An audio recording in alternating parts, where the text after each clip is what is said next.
네. 자, 이번 시간에는 350페이지부터 정리해 보도록 하겠습니다.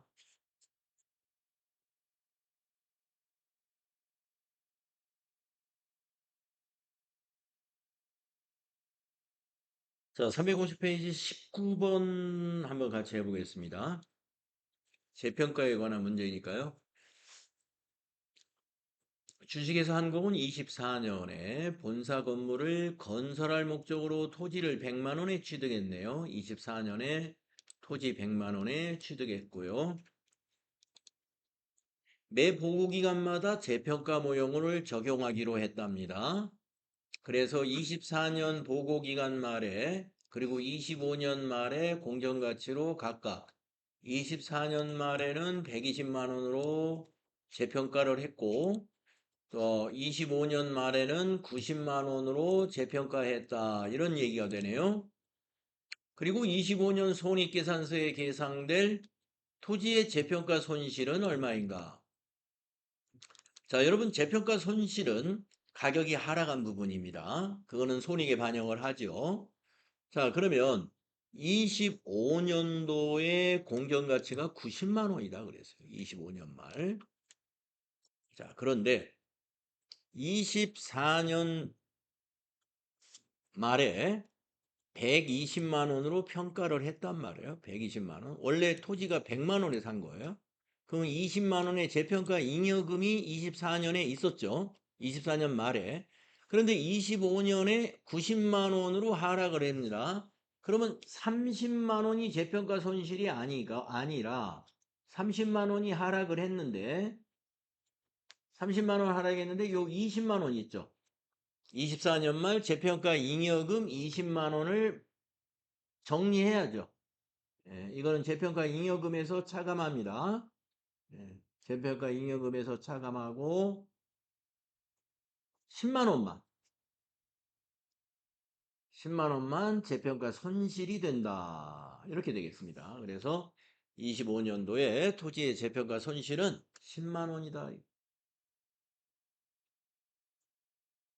30만 원 하락했습니다. 하락은 30만 원 하락을 했는데 전기 말에 재평가 잉여금 20만 원이 있었어요. 요거. 예, 그렇기 때문에 그걸 차감한 나머지만 재평가 손실로 인식해야 된다. 답이 2번이었다. 네, 다 비슷한 얘기 같습니다. 문제인 것 같고요. 23번 한번 풀어볼까요? 23번. 다음 중 유형자산의 재평가에 대한 설명으로 옳지 않은 거. 1번. 재평가의 빈도는 재평가되는 유형자산의 공정가치 변동에 따라 달라진다. 예, 그렇습니다. 근데 재평가가 기말 결산상이 아니에요. 기말에 해도 되지만 우리가 가격이 변동이 있는 시점에 주기적으로 해주면 됩니다. 그래서 빈도라는 것은 가격의 변동에 따라 달라진다. 맞습니다. 2번. 재평가 모형을 적용 시 공정가치가 증가되는 경우 및 감소된 경우를 모두 장부에 반영해야 되죠. 예, 감소했으면 떨어진 그대로, 증가했으면 증가한 대로 회계 처리해야 됩니다. 다음에 3번. 공정가치는 합리적인 판단력과 거래 의사가 있는 독립된 당사자 간에 거래될 수 있는 교환 가격을 뜻한다. 네. 공정가치라는 것은 바로 거래 가격을 말하는 거예요. 예, 우리가 시장에서 독립된 당사자 간에 거래가 일어날 수 있는 그 가치가 교환 가치이고 그게 공정가치하고 같은 것입니다. 3번도 맞았네요. 그다음에 4번. 유형자산 재평가로 발생하는 재평가 이익과 손실은 모두 기타 포괄 손익으로 처리한다. 그러지 않죠. 손실은 당기 비용 처리하는 거죠. 손실은 우리가 재평가 손실은 손익에 반영한다 그랬습니다. 재평가 이익은 재평가 잉여금이죠. 재평가 잉여금은 기타 포괄 손익으로 처리합니다. 그래서 옳지 않은 게 4번이다. 유형자산 재평가와 관련된 문제가 나오면 이제 이런 식으로 나올 겁니다.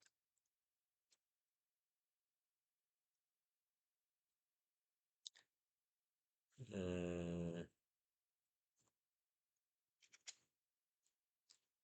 다음에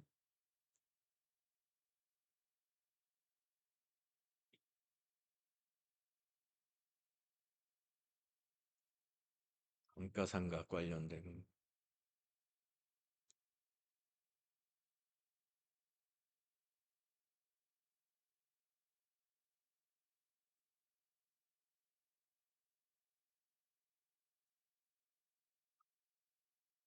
30번, 351페이지인가요? 351페이지 30번 한번 볼까요?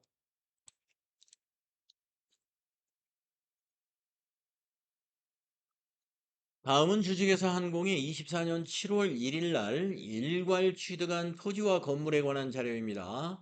여러분, 토지와 건물을 일괄 취득하면요, 취득 원가를 공정가치로 안분해가지고 취득 원가를 잡아줘야 돼요. 25년도 기말 재무상태표에 표시될 건물의 잔고 금액은 얼마인가? 건물의 잔고 금액은 건물의 취득 금액에서 감가상각 누계액을 빼면 잔고 금액이죠. 자, 24년 7월 1일 날 토지와 건물을 1,500만 원에 일괄 취득했습니다.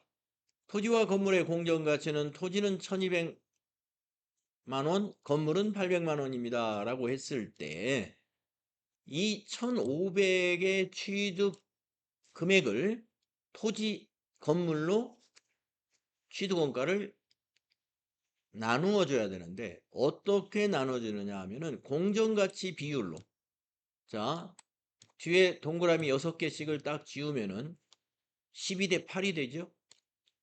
토지가 12, 건물이 8이 됩니다. 두 개 합치면 32니까 30분의 8이 건물분이에요. 그러면 1,500만 원 곱하기 20분의 8이군요. 20분의 8을 계산해 보시면 건물의 취득원가가 나와요. 건물의 취득원가를 우리가 산출해야 감가상각을 할 수가 있죠.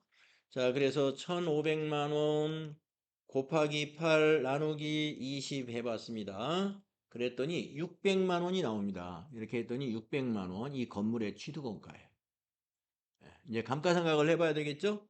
자, 여기 나옵니다. 감가상각 방법은 정액법, 내용여수 10년, 잔존가치 없음, 월할상각. 자, 이 건물을 7월 달에 취득했기 때문에 감가상각은 6개월만 해야 됩니다. 그래서 월할상각이라고 여기서 정리를 해줬고요. 자, 600만 원 나누기 10년 하면은 1년에 얼마씩이에요? 60만 원씩이죠. 60만 원인데 감가상각은 7월에 취득한 거니까 6개월치니까 30만 원을 상각을 합니다. 30만 원 감가상각했습니다. 자, 이제 답을 구할 수 있죠? 잔고 금액은 600만 원, 취득 금액에서 감가상각 누계액 30만 원을 빼줍니다. 그러면 500, 25년도 기말. 뭐, 그렇군요. 25년도 기말. 그러면 1년치 더 해야 되겠네요. 제가 6개월치만 했잖아요. 그러면 여기다 60만 원 더 더해야 되겠네요. 답이 없어서 다행히 틀리지 않았네요. 여기 만약에 570만 원이 있었으면 그냥 찍을 뻔했는데, 네. 요 25년도 말이니까 1년 더 해야죠. 60만 원. 그러면 감가상각 누계액이 90만 원이 됩니다. 600에서 90만 원 빼면 510만 원이죠. 그래서 답이 2번이다. 이렇게 우리가 일괄 취득한 문제를 이렇게 낼 수가 있어요. 이런 식으로 접근하시면 됩니다. 답이 2번이었다. 정부보조금 우리 배웠죠? 31번, 32번 정부보조금 문제니까 같이 풀어보겠습니다. 정부보조금과 관련된 설명으로 옳지 않은 것은 1번 상환 의무가 없는 자산 관련 정부보조금은 관련 자산 취득 시 그 자산의 가산 계정으로 회계 처리한다. 틀렸어요. 옳지 않은 것을 찾아라 그랬죠? 예, 옳지 않은 것을 찾아라. 이게 틀렸습니다. 1번이. 여러분 정부보조금은 해당 자산의 가산이 아니라 차감 계정이죠. 차감 계정. 자, 그러면 나머지 세 개는 맞는 건지 보겠습니다. 2번. 상환 의무가 없는 자산 관련 정부 보조금은 관련 자산의 내용 연수에 걸쳐서 감가상각 금액과 상계한다. 네. 정부 보조금을 상각한다고 그랬죠, 그때. 차변의 정부 보조금, 대변의 감가상각비. 예, 대변에 가는 게 감가상각비였죠. 예, 그래서 정부 보조금을 상각을 내용 연수에 걸쳐서 하는데 뭐하고 정리하냐면 감가상각비하고 정리해요. 2번 맞았고 3번 상환 의무가 없는 수익 관련 정부 보조금으로 특정 조건을 충족해야 하는 경우가 아니라면은 정부 보조금을 받았을 때 바로 수익으로 보아버리죠. 손익에 반영한다. 예, 정부 보조금 받았을 때 바로 정부 보조금 수익으로 인식합니다. 3번 맞았죠? 그다음에 4번 상환 의무가 없는 수익 관련 정보 보조금이 특정 비용을 보전할 목적으로 지급되는 경우에는 특정 비용과 상계 처리한다. 네, 그 비용을 보전할 목적으로 했으니까 그 비용하고 정리를 해야 되겠죠. 네, 맞아요. 1번만 틀렸습니다. 다음 32번. 주식회사 항공은 1월 1일 날 연구 장비를 취득할 조건으로 상환 의무 없는 정보보조금 50만 원을 수령하고 연구 장비 100만 원을 취득했습니다. 25년 세무상태표와 손익계산서에 계상될 감가상각 누계액과 감가상각비는 얼마인가? 연구 장비의 내용 연수는 10년, 상각 방법은 정액법이고 잔존 가치가 없습니다. 자, 큰 글씨로 쓰면은 힘드니까 메모장에다 한번 써볼게요.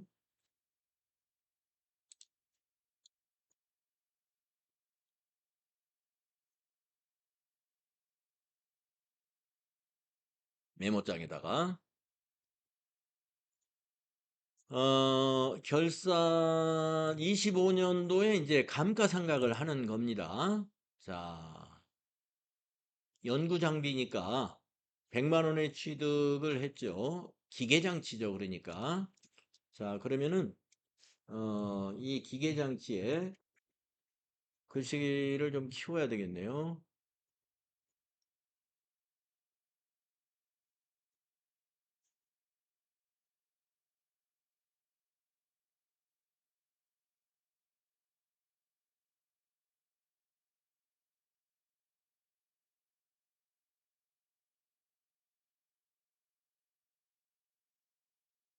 자, 기계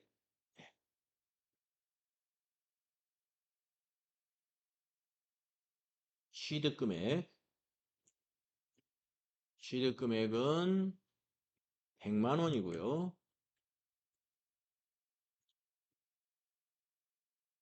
음, 내용 연수 10년이었죠? 10년. 그리고 정액법입니다. 그러면 감가상각비를 계산하겠습니다. 100만 원 나누기 잔존가치 없으니까요. 정액법이니까 나누기 10년 하면 되죠? 그러면 1년 감가상각비가 10만 원입니다. 그러면 25년 1월 1일 날 취득을 했고 25년 말에 감가상각 분계를 한번 해보겠습니다. 차변의 감가상각비 10만 원, 대변의 감가상각 누계액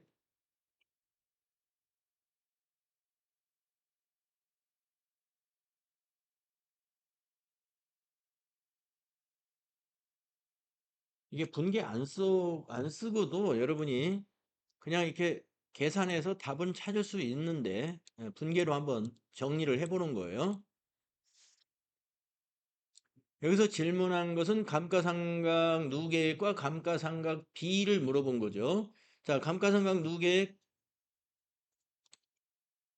현재 10만 원에 감가상각비 현재 10만 원입니다만은 정부 보조금을 상각해야 되죠.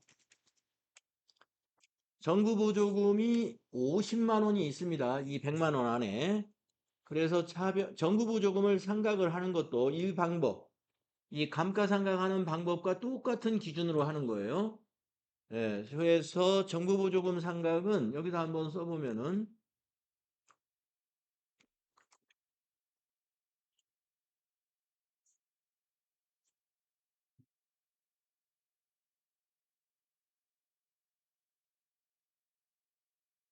정부 보조금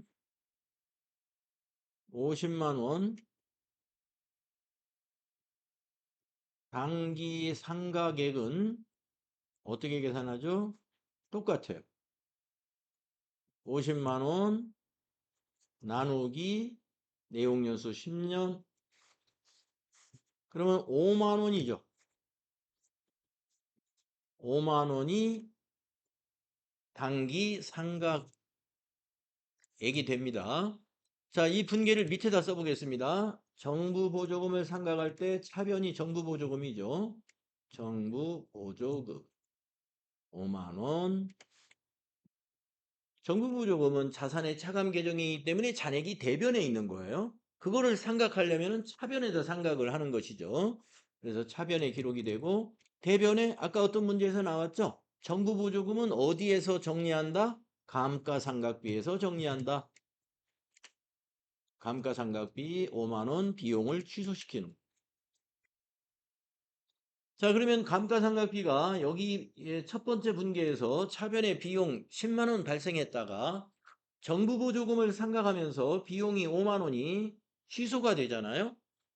따라서 25년 말 감가상각비는 손익에 반영되는 건 5만 원만 반영이 되죠. 그리고 감가상각 누계액은 그대로 10만 원입니다. 그래서 감가상각비 5만 원, 감가상각 누계액은 10만 원. 이게 답이 되는 거죠. 그래서 찾아보시면 감가상각 누계액 10만 원에 감가상각비 5만 원. 바로 2번이 답이 된다. 네. 이 분계를 우리가 할 수 있어야 이 문제가 설명이 된다.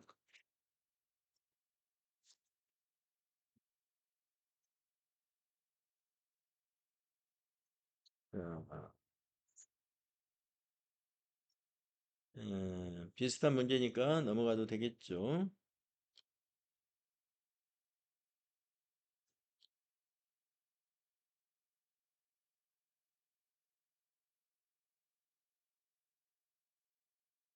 35번 간단하니까 한번 볼까요?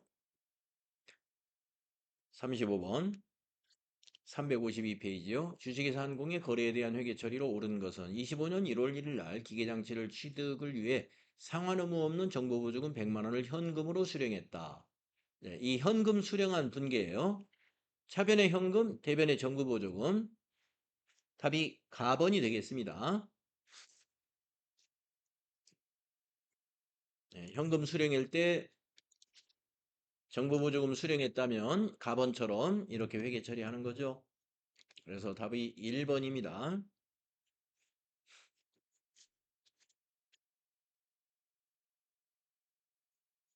네, 쭉 넘어가시고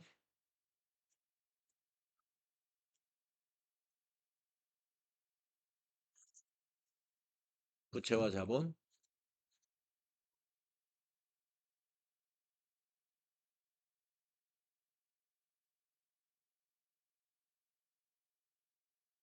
우리 사채에 대해서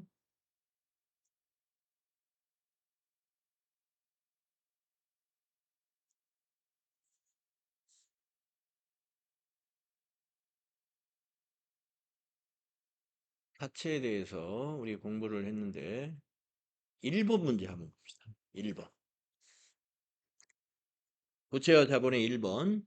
다음은 주식회사 한공의 사채 관련 자료이다. 25년 12월 31일 사채 이자에 대한 회계 처리로 옳은 것은 이랬습니다.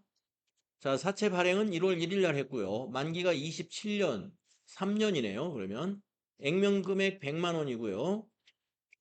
이자 지급일은 매년 12월 31일 연 1회 현금 지급합니다. 사채 할인 발행 차금의 삼각표를 그려놨습니다. 25년 유효 이자가 11만 4,236원. 유효 이자라는 건 뭐죠? 기초 장부 금액에다가 유효 이자율을 곱한 겁니다. 이 유효 이자가 바로 손익계산서에 가는 이자 비용입니다. 액면 이자는 뭐죠? 대변의 현금 지급되는 이자가 액면 이자입니다. 이 금액의 차이만큼 상각을 하게 되죠. 이 금액의 차이만큼 상각을 합니다. 그래서 사채 할인 발행 차금이 14,236원 할인을 상각을 하게 되죠. 자, 그러면 분계가 어떻게 될까요? 차변의 이자 비용은 유효 이자 11만 4,236원. 대변의 현금은 10만 원. 그 차액인 14,236원이 사채 할인 발행 차금. 답이 나번이 돼야 되죠. 요 분계 우리 배웠잖아요. 나번이죠.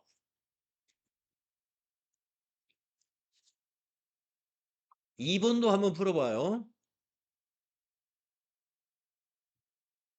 주식회사 한공은 사채를 할증 발행했네요. 그러면 액면 금액보다 높게 발행한 거잖아요. 자, 사채 할증 발행 차금 상각은 유효이자율법을 적용하고 있죠. 만기까지 기간 중에 주식회사 한공의 재무상태표상 사채의 장부 금액은 매년 어떻게 될까요? 이랬습니다. 자, 여러분 할증 발행을 했기 때문에 장부 금액이 액면 금액보다 지금 높아져 있어요. 자, 높아진 장부 금액을 액면 금액에 맞춰 나가는 그 절차가 이 바로 사채 할증이나 할인 발행의 상각이거든요. 그러면 장부 금액을 매년 감소시켜야 되겠죠. 그래야 액면 금액이 같아지니까. 그래서 가번은 감소가 돼야 됩니다. 여기는 감소. 할증 발행했을 때는 사채의 장부 금액을 매년 감소시켜 나가는 거예요. 하며 이자 비용은 매년 어떻게 될까요? 자, 장부 금액에 대해서 유효 이자율은 고정돼 있어요. 유효 이자율을 곱하는 건데 장부 금액이 감소하면 이자 비용도 감소하게 됩니다. 왜냐하면 유효 이자율, 하나의 이자율을 적용하는 건데 장부 금액이 점점점 해마다 감소하니까 이자 비용도 감소한다. 가와나에 들어가는 거 감소. 답은 4번인 거예요.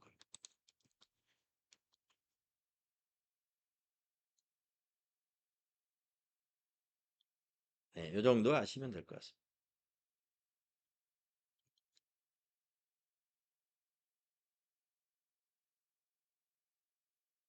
5번도 한번 풀어보겠습니다. 쉬운 문제니까 5번도 금방 답을 찾을 수 있는 문제인데요.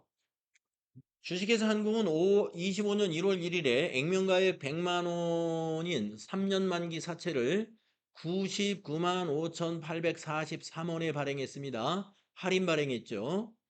사채 발행 시 액면 이자율은 10%, 유효 이자율이 15%입니다.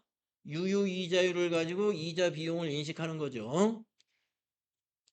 15%이고 이자는 매년 말 1회 지급합니다. 25년 주식회사 한공이 인식해야 할 이자 비용이 얼마냐? 네. 유효 이자율 적용하고요. 장부 금액 적용해야 됩니다. 자, 장부 금액은 얼마예요? 25년 기초 장부 금액 99만 5,843원이에요. 거기에다가 유효 이자율 15% 요게 이자 비용으로 인식할 금액이에요. 그래서 계산기로 계산하면 됩니다. 995843 곱하기 15% 해보니 149376이 나오네요. 149376 3번이 답이었습니다. 만약에 질문에서 현금으로 지급되는 이자 비용은 얼마냐? 현금 지급되는 이자 비용 하면은 어떻게 계산해야 돼요? 액면금액 곱하기 액면 이자율.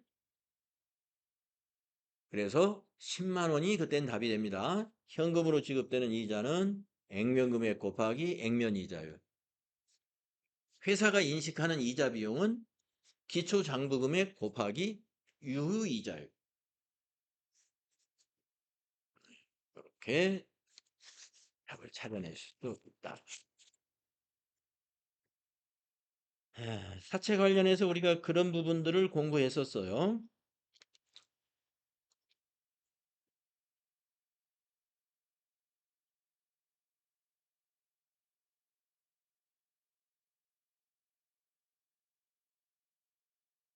(11번) 354쪽에 11번 한번 풀어보겠습니다. 주식회사한국은 주당 만원에 취득한 자기 주식 1000주를 1000주 중에 200주를 주당 15,000원에 매각했습니다. 이 거래가 주식회사 한국의 재무제표에 미치는 영향을 물어봤어요. 네. 자, 여러분 자기 주식은 자본 조정이에요. 자본 조정. 그런데 그걸 매각했습니다. 그러면 자기 주식 처분 이익이나 손실이 발생할 텐데요. 네, 한번 내용을 보면은 주당 10,000원의 자기 주식을 샀고요.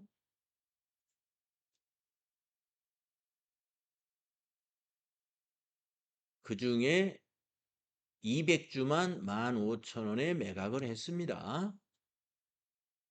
자, 그러면 우리가 매각 시 회계 처리를 물어보는 거예요. 지금 매각 시 회계 처리. 자, 그러면 현금으로 매각했다고 보고요. 이 분계를 한번 써볼게요. 차변에 현금이 얼마 들어오냐면은 15,000원 곱하기 200주만큼 들어오겠죠. 15,000원 곱하기 200주 하면은 300만 원 들어오네요. 대변의 자기 주식은 얼마에 산 거예요? 예, 주당 10,000원에 산 거죠. 200주니까 200만 원이죠. 자기 주식 200만 원이 대변에 가야 되겠죠? 매각했으니까. 그러면 대변에 있는 100만 원은 뭐가 되냐면 자기 주식 처분 이익이 됩니다. 그게 100만 원이 되죠? 자, 개정 과목의 결합 관계를 한번 정리해 보겠습니다. 자, 차변의 현금은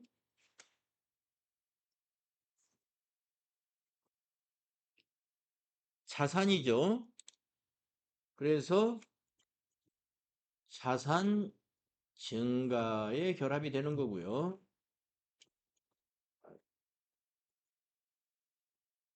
그 다음 대변의 자기 주식 자본 조정이죠. 대변의 자기 주식 처분이 자본 잉여금입니다. 자, 두 개가 다 자본입니다만은 구분은 달라요. 자본 조정 증가, 즉 자본 증가입니다만 좀 세부적으로 말하면 자본 조정의 증가죠. 또 자기 주식 처분 이익은 자본 잉여금이죠. 자본 잉여금 증가, 자본 증가 중에 자본 잉여금 증가가 돼요. 자, 이러한 결합이라는 것을 우리가 이러한 거래라는 걸 안다면 이 답을 찾을 수가 있죠. 자, 1번 자본 총계는 변동하지 않는다. 변동합니다. 300만 원이 증가하잖아요. 자본이. 1번 틀렸고요. 2번 자본잉여금은 변동하지 않는다. 자본잉여금 100만 원 증가하죠. 자기 주식 처분 이익이 자본잉여금이니까. 2번도 틀렸고요. 3번 자본 조정이 200만 원 증가한다. 예, 3번 맞았습니다. 자본 조정이 여기 자기 주식이 자본 조정이에요. 그 다음에 4번 자본금이 200만 원 감소한다. 자본금은 여기에서 변화가 없습니다. 예, 자본금이 나오지 않죠. 그래서 이 문제는 답이 3번이 된다. 11번의 답은 3번이다. 자본 관련한 문제가 TAT 2급에 출제 비율이 높아지고 있으니까요. 자, 새로운 FAT 1급에서는 이런 문제는 나오지 않아요. TAT 2급에서 나올 수가 있어요.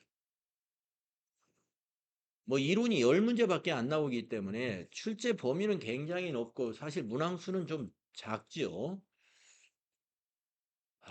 다음에 그 밑에 거는 이건 이제 주식 발행에 대한 거니까 주식 발행에 대한 것은 FAT에도 시험에 나오니까요. 예, 쉬운 거겠죠? 한번 문제 볼까요? 다음은 주식회사 한공의 주식 발행에 대한 내용이다. 이에 대한 설명으로 옳지 않은 것은 이랬습니다. 주식 발행. 자, 주식회사 한공은 5월 17일 증자를 위해 주식 만주를 주당 6,000원에 발행하고 발행비 80만 원을 현금으로 지급하였다. 이걸 한번 우리가 회계 처리할 줄 알아야 이것도 답을 찾는 거죠. 자, 유상증자한 내용이에요. 지금 이 유상증자한 내용 분개를 한번 해보겠습니다. 차변에 현금으로 받았다고 발행비를 가정을 하고요. 만주 6,000원 그러면 6천만 원에다가 근데 80만 원을 현금으로 지급했네요. 발행비. 자, 그러니까 만주를 주당 6,000원에 발행했어요. 그러니까 6천만 원인데 현금으로 바로 80만 원을 지급했어요. 그래서 6천만 원에서 80만 원을 빼면 5,920만 원 현금이 증가했다. 이렇게 정리할 수 있습니다. 대변은 주식을 발행했다. 유상증자하면 자본금은 항상 액면가로 인식해야 됩니다. 그랬죠? 자, 액면가는 주당 5,000원입니다. 만주니까 5천만 원이죠. 5천만 원 자본금 대변에 증가합니다. 자, 그리고 이제 차액이 얼마예요? 920만 원이죠. 그 920만 원이 주식 발행 초과금이라는 개정 과목으로 회계 처리해야 되죠. 할증 발행했으니까 주식 발행 초과금을 920만 원을 인식합니다. 원래는 1,000만 원인데요. 주식 발행 초과금에서 뭐가 정리가 됐냐면 요 발행비 80만 원. 주식 발행비는 주식 발행 초과금에서 상계 처리하고요. 만약에 할인 발행을 했다면은 주식 할인 발행 차금에다가는 가산 처리합니다. 이거 할증 발행했으니까 초과금에서 차감 처리한 거예요. 이렇게 분개가 되는 거예요. 그래서 유상증자의 회계 처리의 아주 기본 형식이니까요. 이 분개 충분히 할 수 있어야 됩니다. 주식 발행비까지 이게 예제로 나와서 연습하기 아주 좋은 예제가 됩니다. 자, 옳지 않은 거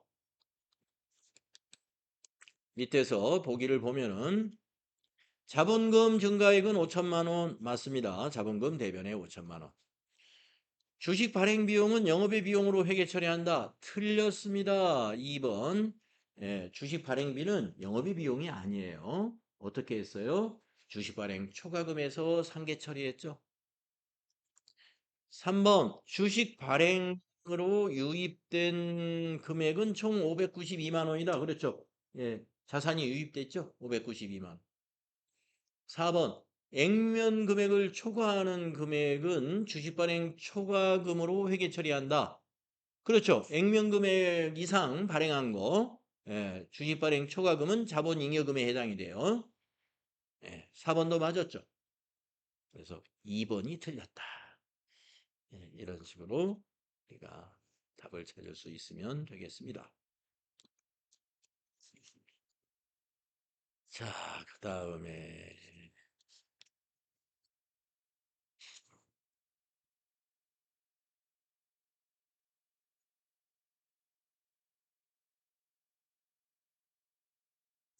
다 풀어보고는 싶은데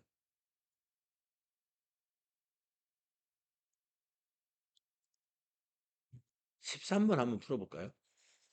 회사가 유통 중인 자사의 주식을요, 소각 또는 재발행할 목적으로 취득한 경우 이를 무엇으로 처리하고 무엇으로 분류한다. 가와나에 들어갈 용어로 알맞은 것은. 자, 회사가, 즉 삼성전자라는 회사가 있다고 봅시다. 삼성전자가 삼성전자 주식을 소각 목적으로 취득했어요. 예. 자사 주식을 취득하면 자기 주식으로 처리합니다. 자기 주식. 차변의 자기 주식이 됩니다. 그리고 무엇으로 분류한다? 자기 주식은 자본 조정으로 분류되는 개념 과목입니다. 예. 그래서 만약에 자기 주식을 100만 원어치 취득했다. 그러면 차변에 자기 주식 100만 원, 대변에 현금 100만 원. 이렇게요. 예. 그리고 차변의 자기 주식은 자본 조정이에요. 그래서 자본의 감소입니다.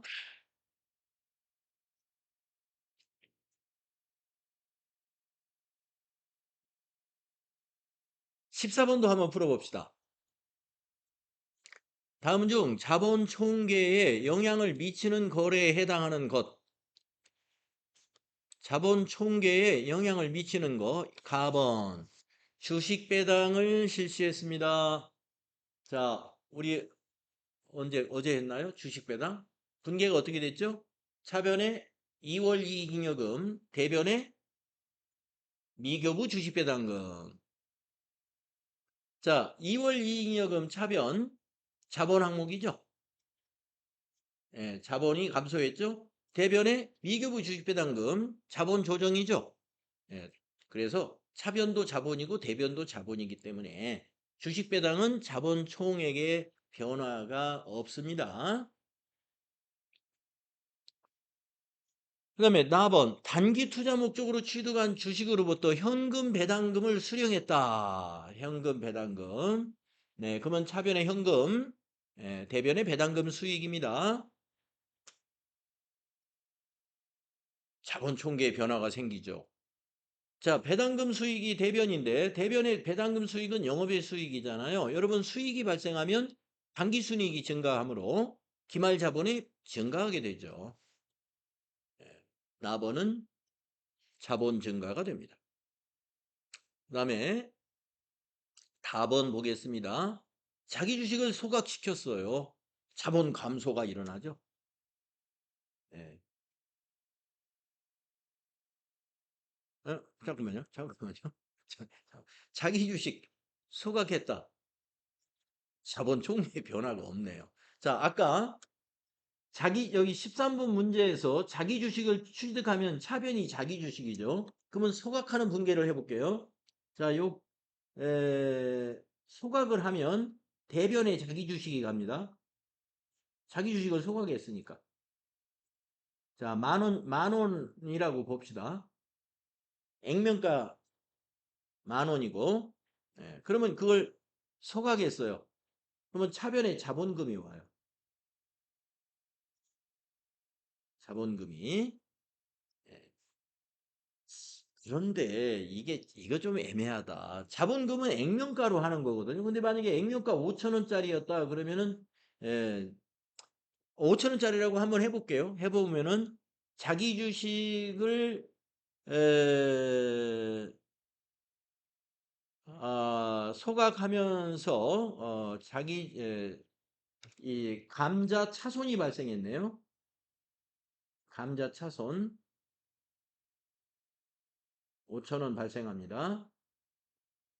자, 자본 총액의 변화가 없네요. 이것도. 예. 자기 주식 소각을 했어도 자, 자본 총액의 변화가 없어요. 자, 차변의 자본금과 감자 차손 두 개가 다 자본 계정이거든요. 그러니까 자본 감소가 10,000원이고 대변의 자기 주식 저것도 자본 계정이죠. 자기 주식도. 그러니까 자본 증가가 10,000원. 예, 그래서 자기 주식 소각을 하더라도 자기 주식이 액면가가 5,000원짜리이고 자기 주식은 10,000원에 샀다 하더라도 예, 회계 처리해 보면 자본 총액의 변화가 없어요. 그다음에 라본 보면은요. 유상증자를 실시한다. 이건 자본이 증가하죠. 아까 유상증자 분계 아까 우리가 12번에서 해봤죠. 예. 우리가 유상증자하면은 차변에 자산이 증가하게 됩니다. 그 자산 증가한 것만큼 자본이 증가해 주죠. 그래서 자본 총계에 영향을 미치는 것은 나번과 라번이 되겠습니다. 나와 라. 14번 재미있는 문제예요. 나라. 답은 3번이에요.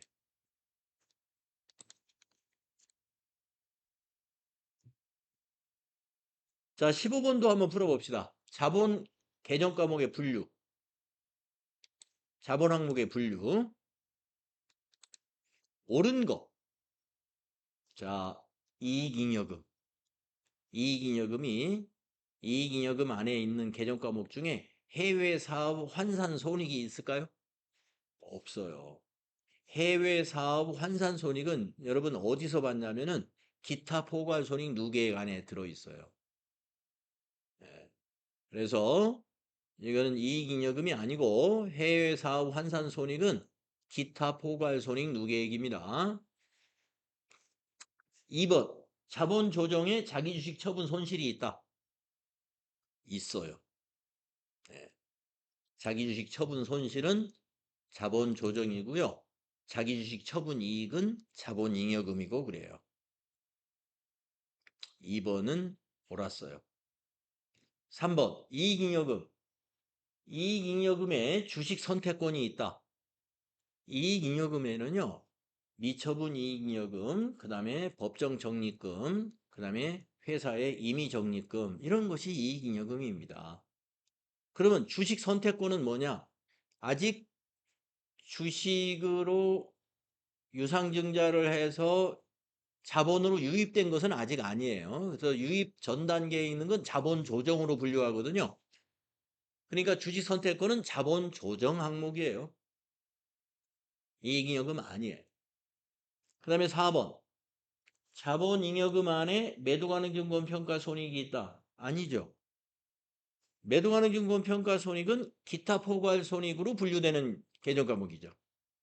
예, 기타 포괄 손익 누계액에 해당됩니다. 그래서 4번도 분류가 잘못 연결된 거. 그래서 2번이 맞습니다. 나머지는 분류가 잘못됐다. 그래서 이 자본 개정 과목의 분류, 요거 좀 공부를 해둬야 되겠습니다.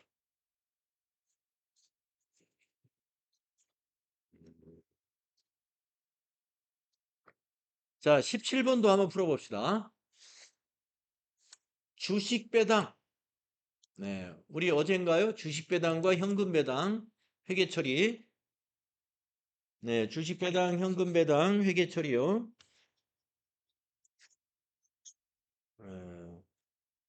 요거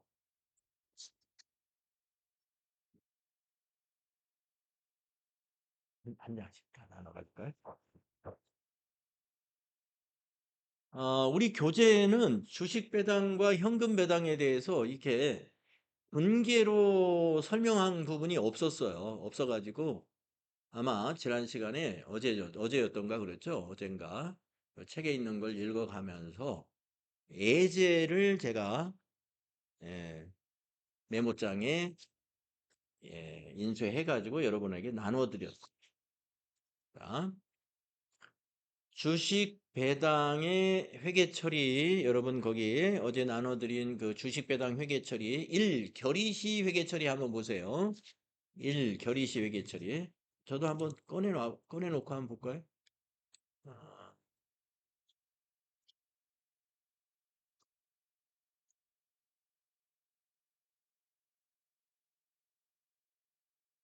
예. 주식 배당. 주식 배당을 주주총회에서 2월 28일 날 결의했다. 그러면 어떤 회계 처리를 해야 되냐면요. 2월 된 이익잉여금을 가지고 배당하는 거거든요. 그래서 차변에 2월 이익잉여금이 감소합니다. 자본 감소가 돼요. 자, 이제 준비해가지고 이걸 배당을 해줘야 돼요. 근데 아직은 교부된 게 아니에요. 아직은. 그래서 미교부 주식 배당금. 예. 미교부 주식 배당금. 아직 주식을 발행하기 전 단계예요. 그래서 이거 자본 조정으로 분류돼요. 자본 조정. 그래서 주식 배당을 결의했습니다. 하면 차변의 자본 감소, 대변의 자본 증가인데 개정 과목이 2월 이익잉여금은 감소하고 미교부 주식 배당금은 증가하게 됩니다. 자, 그랬다가 주식을 교부하게 됐어요. 3월 28일 날 이제 주식을 배당했습니다. 그러면 미교부 주식 배당금 차변에 와서 없어집니다. 미교부 주식 배당금 자본 조정이 차변에 와서 자본 감소가 일어나요. 그리고 이제 주식을 발행했기 때문에 액면가로 발행을 하거든요. 대변의 자본금이라는 자본이 증가해요. 자, 주식 배당을 하면은요. 차변의 자본 감소, 대변의 자본 증가. 또 교부를 했다. 자본 감소, 자본 증가. 동일한 금액이 일어나기 때문에 주식 배당은 자본 총액에 아무런 변화를 주지 않고 자본 계정 과목 간의 변동만 일어나요. 자, 미교부 주식 배당금은 여기서 증가했다가 여기서 감소가 일어나기 때문에 이거는 사실상 변화가 없는 것이고 변화가 일어나는 게 2월 이익잉여금의 감소, 자본금의 증가가 되는 게 바로 주식 배당의 결과입니다. 이익잉여금은 감소하고 이익잉여금이라는 것은 영업을 해서 벌어들인 자본이죠. 이거는 감소하고 이제 자본금이라는 자본이 증가하게 되는 것입니다. 이게 주식 배당의 회계 처리예요. 자, 그러면 이걸 우리가 알아야 이 문제를 알 수 있겠죠. 자, 주식 배당으로 인한 영향으로 옳지 않은 거. 1번. 미교부 주식 배당금만큼 부채가 증가한다. 틀렸네요. 1번이. 네. 우리 미교부 주식 배당금은 부채가 아니에요. 자본 조정입니다. 1번이 옳지 않다. 2번. 순자산의 유출 없이 배당 효과를 얻을 수 있다. 네, 아까 우리 분계 보셨듯이 자산하고는 관계가 없어요. 자본이 감소하고 자본이 증가하는 그러한 회계처리입니다. 네, 그렇지만 주주 입장에서는 법인 입장에서는 자산의 유출 없이 주주에게 배당을 주는 효과가 있어요. 그래서 2번 맞는 얘기예요. 그다음에 3번 자본금은 증가하지만 이익잉여금은 감소한다. 네, 아까 이익잉여금 차변에 왔었고 자본금 대변에 가서 증가했죠. 그 다음에 4번 자본 총액은 변동이 없으나 주식 수는 증가한다. 예, 자본 총액에 변동이 없어요. 차변에 감소한 것만큼 대변에서 증가했다 이거죠. 예. 그렇지만 주식 수는 발행을 했기 때문에 증가합니다. 자, 그래서 옳지 않은 것은 1번이었다. 자, 쉬었다 하겠습니다.